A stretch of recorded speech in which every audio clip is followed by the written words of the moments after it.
Hello friends, मेरे YouTube channel में आपका बहुत बहुत स्वागत है। आप लोग ने चैनल बना लिया है, आप लोग अपने चैनल पे काम करना चाह रहे हैं, इसलिए आपने एक नया चैनल बना लिया। लेकिन नए चैनल बनाने के बाद क्या आपको पता है कि कौन कौन सी ऐसी सेटिंग करना चाहिए? आप लोग सिर्फ चैनल बना लेते हैं और उस पर डायरेक्ट काम करना शुरू कर देते हैं, लेकिन कभी भी चैनल बनाने के बाद उसमें बहुत सारी ऐसी सेटिंग्स होती हैं जो हमें करना पड़ता है। कुछ सेटिंग हमें यूट्यूब में करना पड़ता है, कुछ सेटिंग हमें YT स्टूडियो में करना पड़ता है और कुछ सेटिंग हमें क्रोम ब्राउजर में करना पड़ता है। जब ये तीनों जगह की सेटिंग हम अच्छे से कर लेते हैं तभी हमारे चैनल में हम ग्रोथ देख सकते हैं। नहीं तो आप वीडियो डालना शुरू कर देंगे, वो वीडियो ज़्यादा लोगों के पास यूट्यूब भेजेगा ही नहीं। जब तक आपके चैनल में वो सारी सेटिंग्स नहीं होंगी तब तक आपका चैनल आगे ग्रो ही नहीं करेगा। तो आप लोगों को हर एक सेटिंग के बारे में पता होना चाहिए। तो आज मैं आपको YT स्टूडियो की सेटिंग के बारे में बताने वाली हूँ। अगर आप चाहेंगे तो मैं आपको फिर डिटेल में यूट्यूब और क्रोम ब्राउजर की सेटिंग को भी बता दूंगी, लेकिन उसके लिए आपको मुझे कमेंट करना पड़ेगा। तो चलिए फटाफट से वीडियो शुरू कर लेते हैं। वीडियो शुरू करने से पहले आज का प्रमोशन देख लेते हैं। ये ज्योति जी का चैनल है, इनके चैनल का नाम है ज्योति बुटीक। इसमें ये सिलाई से रिलेटेड, मतलब ब्लाउज की अलग अलग डिज़ाइन, अलग अलग पैटर्न और स्लीव्स की डिज़ाइन, ऐसे बहुत सारे स्टिचिंग से रिलेटेड ये वीडियोस डालती हैं। और इसमें शॉर्ट्स और लॉन्ग दोनों वीडियो इन्होंने डाले हैं। तो जिनको भी सिलाई कढ़ाई में इंटरेस्ट है वो जाकर के इनके चैनल पे विजिट कर सकता है। बहुत ही अच्छी अच्छी डिज़ाइन इन्होंने डाली है, तो आप लोग भी वहाँ से जाकर के सीख सकते हैं। तो इनके चैनल का लिंक मैं डिस्क्रिप्शन में दे दूंगी और कम्युनिटी पे पोस्ट भी कर दूंगी, तो आप लोग वहां से भी जा करके चेकआउट कर सकते हैं। अगर आप भी चाहते हैं कि मैं आपके चैनल का प्रमोशन अपने वीडियोस में करूं तो आप लोग मुझे मेरी मेल आईडी पे मेल कर सकते हैं या फिर मेरे इंस्टाग्राम अकाउंट पे मुझे फॉलो करके वहां पर मैसेज कर सकते हैं, तो अगला प्रमोशन आपका हो जाएगा। तो चलिए अब वीडियो शुरू कर लेते हैं कि हमारे लिए बहुत सारी इंपॉर्टेंट सेटिंग होती है। वो सेटिंग किए बिना अगर आप चैनल बना लेते हैं तो उसमें आप कितनी भी मेहनत कर लेंगे, साल 2 साल लगे रहेंगे, फिर भी आपका चैनल ग्रो नहीं करेगा, क्योंकि यूट्यूब को ही खुद पता नहीं होगा कि किन ऑडियंस के सामने आपके वीडियोस को भेजना है। आप वीडियोस बनाते हैं, जब तक आप सेटिंग करके यूट्यूब को बताएंगे नहीं तब तक उसको पता कैसे चलेगा। तो आज हम करेंगे YT स्टूडियो की सेटिंग। YT स्टूडियो आप सभी के पास होगा, जो भी यूट्यूब पे काम करता है, जिनका भी चैनल है, उनके लिए YT स्टूडियो बहुत अच्छा और बहुत ही इम्पोर्टेंट एप्लीकेशन है। वो आपको जरूर से डाउनलोड कर लेना है। अब आपने डाउनलोड तो कर लिया, लेकिन उसमें क्या क्या सेटिंग करनी है वो आपको नहीं पता है। तो उसके लिए सबसे पहले आप अपना YT स्टूडियो खोल लीजिए। YT स्टूडियो खोलने के बाद आपको ऊपर लोगो दिख रहा होगा, लोगो पे आपको करना है क्लिक। क्लिक करने के बाद आपको नीचे बहुत सारे ऑप्शन आ रहे होंगे, उसमें से नीचे सेटिंग वाला जो ऑप्शन है, पहली सेटिंग हम उनमें करेंगे। तो सेटिंग वाले ऑप्शन पे आपको करना है क्लिक। अब सेटिंग वाले ऑप्शन पे जैसे ही आपने क्लिक किया तो आपके पास बहुत सारे ऑप्शन आ गए हैं। इसमें पहला ऑप्शन है पुश नोटिफिकेशन का। अब ये पुश नोटिफिकेशन क्या होता है बहुत सारे लोगों को पता ही नहीं होता है, और ये आपके में ऑफ रहता है। ऑफ रहेगा तो फिर कैसे चलेगा काम, कैसे आगे चैनल ग्रो करेगा। पुश नोटिफिकेशन में आपको कुछ ऑप्शन दिख रहे हैं। जैसे ही आपने पुश नोटिफिकेशन पे क्लिक किया तो कुछ आपके पास ऑप्शन आ गए हैं। पहला है आपका कमेंट का। कमेंट का ऑप्शन को अगर आप ऑफ कर देंगे, ये अभी अगर आपके में ऑफ है तो सबको ऑन कर देना है। जितने भी आपके में दिख रहे हैं सभी को आपको ऑन कर देना है, ये बहुत इंपॉर्टेंट है। ये इनको ऑफ कर देंगे तो आपके चैनल को जो भी चीजें हैं वो आपको पता ही नहीं चलेंगी। फर्स्ट है कमेंट वाला ऑप्शन। तो कमेंट वाले ऑप्शन को आपको ऑन रखना है, क्योंकि अगर आपका चैनल नया है तो आप ऑडियंस के साथ कनेक्ट कैसे करेंगे? अगर कोई आपको कमेंट करेगा तो उसका आप रिप्लाई कर सकेंगे। तो कमेंट आने के लिए आपको ये कमेंट वाला ऑप्शन को ऑन रखना है, तभी आपके में कमेंट आएंगे। दूसरा जो ऑप्शन है कमेंट के नीचे, वो है एनालिटिक का ऑप्शन।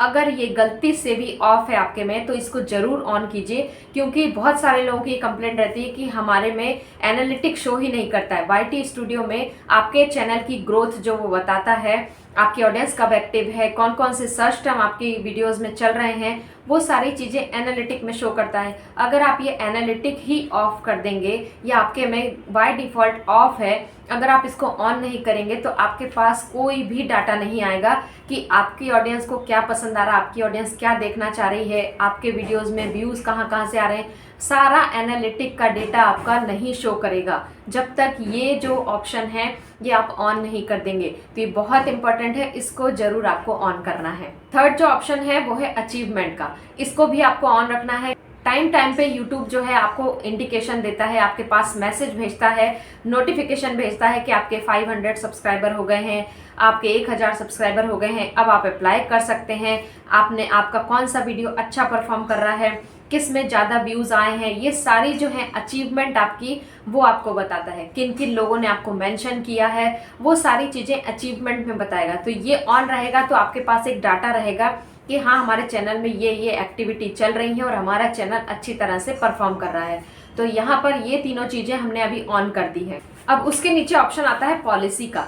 अब पॉलिसी के ऑप्शन को ऑन करना इसलिए ज़रूरी है क्योंकि यूट्यूब जो नए नए अपडेट देता है, जो नई नई पॉलिसी हमारे चैनल पे भेजता है, वो आपके पास आनी चाहिए। अब आप लोग पूछते हैं कि हम लोगों के पास ये पॉलिसी कहाँ से आती है, जो लेटेस्ट अपडेट आने वाले रहते हैं वो हम लोग आपको कैसे बताते हैं, क्योंकि हमने ये पॉलिसी वाला ऑन करके रखा है। तो हमारे पास यूट्यूब नोटिफिकेशन भेजता है कि ये नया अपडेट आया है, ये नई पॉलिसी यूट्यूब ने लॉन्च की है।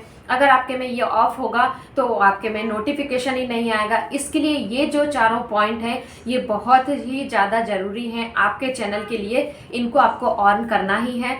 और हमारे में ये 5वां अर्न का ऑप्शन आ रहा है, ये जिनका मोनेटाइज हो जाता है उनके में आता है, तो इसको भी ऑन रखना है। अब पुश नोटिफिकेशन की सारी सेटिंग हमने कर ली। अब नेक्स्ट जो सेटिंग है वो है करेंसी। उसके नीचे आपको दिख रहा होगा करेंसी वाला ऑप्शन। अब करेंसी वाले में यहाँ पर यूएस डॉलर लिखा हुआ है, डॉलर का। आप चाहें तो इसको डॉलर में ही रहने दें या फिर आप इसको इंडियन रुपीस में भी चेंज कर सकते हैं, वो टोटली आपके ऊपर है। जिसमें आप समझ सकें मोनेटाइज होने के बाद ये आपको इफेक्टिव रहेगा, क्योंकि मोनेटाइज के बाद ही आपके डॉलर बनेंगे। तो आप देख सकते हैं कि आपको कितने इंडियन रुपीस बन गए हैं या फिर कितने डॉलर बन गए हैं। तो अभी आप इसमें कुछ भी रहने दे सकते हैं। अब उसी के नीचे है टैग प्रोडक्ट ऑटोमेटिकली। तो वो जिन लोगों के 10,000 सब्सक्राइबर हो जाते हैं उनको ये मिलता है। तो अभी अगर आपके हो गए हैं 10,000 सब्सक्राइबर तो इसको ऑन कर देना है, तो ऑटोमेटिकली आपके जो प्रोडक्ट हैं वो टैग हो जाएंगे आपके हर एक वीडियो में। उसके नीचे जो ऑप्शन आ रहा है वो है परमिशन का। अब परमिशन वाले पे जब आप क्लिक करेंगे तो वहाँ पे आपके चैनल का नाम बता रहा है। जैसे मेरे चैनल का नाम है कविता टेक, उसकी मैं ओनर हूँ, ये वो यहाँ पर बता रहा है। और नीचे आपको एक ऑप्शन दिख रहा होगा इनवाइट। अब इनवाइट वाले का क्या बेनिफिट है, अगर इनवाइट वाले पे आप क्लिक करते हैं, आप चाहें तो अपने साथ, जैसे आप अभी अकेले ओनर हैं, जैसे कोई कंपनी है उसके आप अकेले ओनर हैं, आप चाहें तो 1-2 लोग उसमें रख सकते हैं। तो वो आपके ऊपर है, आप जिनको भी इनवाइट करना चाहें, जिनको भी अपने चैनल का पार्टनर बनाना चाहें, उनका जो ईमेल आईडी है, उनके चैनल का जो आईडी है वो आप यहाँ पर लिख सकते हैं। उसके नीचे आपको ऑप्शन दिख रहे हैं कि जिनको भी आप ये परमिशन दे रहे हैं उसको आप मैनेजर बनाना चाहते हैं या एडिटर बनाना चाहते हैं, वो आपके ऊपर है। तो मैंने तो अभी नहीं दिया, मेरा कोई इतना बड़ा चैनल नहीं है कि मैं कोई मैनेजर रखूं। इसके लिए ये बस मैंने बता दिया कि ये इसका ये बेनिफिट होता है। तो ये हो गई यहाँ की सारी सेटिंग के अंदर की, ये हमारी सारी इंपॉर्टेंट सेटिंग यहाँ पर हो गई है। ऊपर जो पेंसिल का आइकॉन दिख रहा है, पेंसिल वाले आइकॉन पे हमको क्लिक करना है, क्योंकि यहाँ पर भी बहुत सारी इंपॉर्टेंट सेटिंग है जो कि आप लोग ध्यान नहीं देते हैं, आपको पता नहीं होता है। तो ये पेंसिल वाले आइकॉन पे जब आप क्लिक करेंगे तो यहाँ पर वो आपके चैनल की सेटिंग बता रहा है। उसमें सबसे ऊपर जो दिख रहा है वो है आपके चैनल का बैनर। चैनल का बैनर आपको जरूर लगाना है, तभी कोई भी चैनल जो है वो प्रोफेशनल दिखता है। तो चैनल का बैनर आप लगाएंगे। चैनल का बैनर बनाना नहीं आता है तो मैंने वीडियो बनाया हुआ है, आप वहां से जा करके सीख सकते हैं। और उसके बाद है आपके चैनल का लोगो। चैनल का लोगो भी आपको यहाँ पर लगा देना है। और फिर साइड में है चैनल का नाम। चैनल का नाम आप चाहें तो चेंज कर सकते हैं जब तक आपका चैनल नया है। आपको अगर अपना नाम नहीं जम रहा है कि मैंने ये जल्दबाजी में रख दिया था, तो आप कभी भी इसको चेंज कर सकते हैं। लेकिन एक बार अगर आप स्टेब्लिश हो गए हैं, एक बार आपका चैनल अगर अच्छा चलने लगा है, आपकी ऑडियंस आपके चैनल के लोगो और चैनल के नाम से आपको पहचानने लगी है, तो फिर इसको बार बार चेंज ना करें। उसके नीचे है हैंडल। अब चैनल का हैंडल और चैनल का नाम दोनों मिलता जुलता ही आपको रखना है, नहीं तो हैंडल कहीं जा रहा है, नाम कहीं जा रहा है, ऐसा हमको नहीं करना है। मिलता जुलता हमको हैंडल रखना है। उसके नीचे है डिस्क्रिप्शन। अब आप लोगों को समझ में नहीं आता है कि हम डिस्क्रिप्शन में क्या लिखें।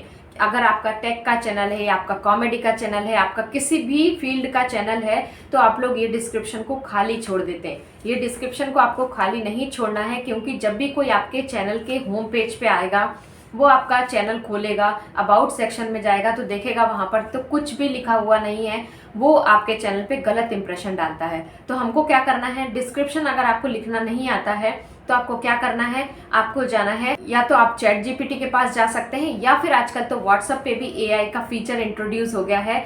आप वहां पर जा करके उसको बोल सकते हैं कि मेरा चैनल इस कैटेगरी का है। मान लीजिए मैं अपने चैनल का एग्जांपल दे देती हूँ कि मेरा चैनल टेक की कैटेगरी का है, मुझे एक अच्छा सा डिस्क्रिप्शन लिख करके दो।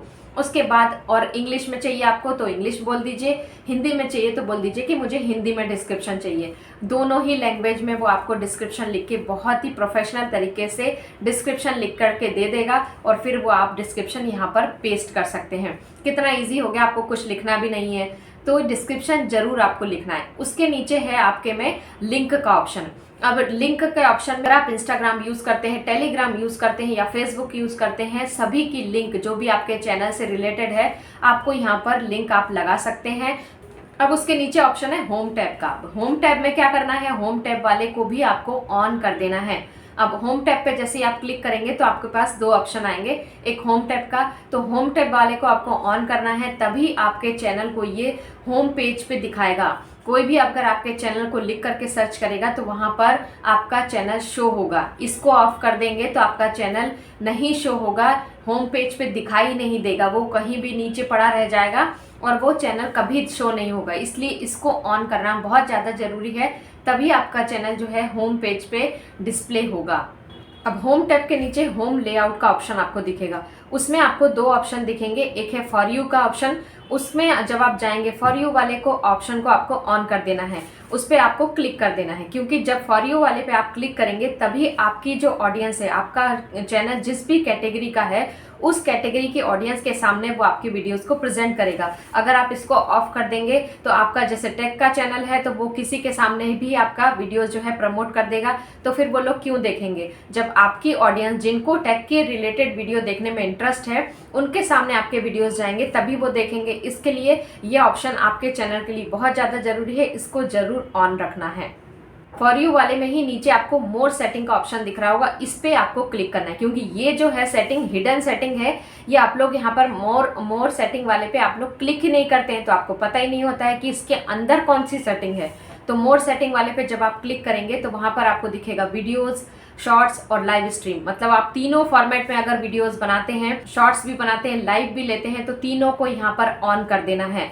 अब नीचे आपके पास दो ऑप्शन आएंगे, ऑल कंटेंट रिकमेंडेड या रीसेंट कंटेंट रिकमेंडेड। तो ऑल कंटेंट रिकमेंडेड पे आपको क्लिक करना है, क्योंकि आपके वीडियोस जितने भी बने हुए हैं अभी तक, जब से आपका चैनल बना है, जब से आप वीडियोस डाल रहे हैं, तब तक के सारे कंटेंट वो प्रमोट करे, सारे कंटेंट जो लोगों के सामने लेकर के आए हमको, इसलिए ऑल कंटेंट रिकमेंडेड, हमारे सारे जो कंटेंट है वो रिकमेंड होना चाहिए। उसके नीचे वाले पे अगर आप क्लिक कर देंगे तो उसमें है रीसेंट कंटेंट रिकमेंडेड, मतलब जो रिसेंटली आप अपलोड कर रहे हैं वो लोगों के सामने वो भेजेगा। तो हमको ऐसा नहीं चाहिए, हमको चाहिए कि हमारे पुराने वीडियोस में भी व्यूज आए, पुराने वीडियो भी यूट्यूब रिकमेंड करे, तो उसके लिए ऑल कंटेंट रिकमेंड पे आपको क्लिक कर देना है। ये कुछ इंपॉर्टेंट सेटिंग थी, अगर आपने ये सेटिंग नहीं की होगी तो आपके चैनल पे बहुत ज़्यादा आपको फर्क देखने को मिलेगा, क्योंकि अगर आपके पास एनालिटिक नहीं आएगा या आपकी ऑडियंस के सामने अपने वीडियोस नहीं जाएंगे तो आपके चैनल पे तो ग्रोथ ही नहीं दिखेगी।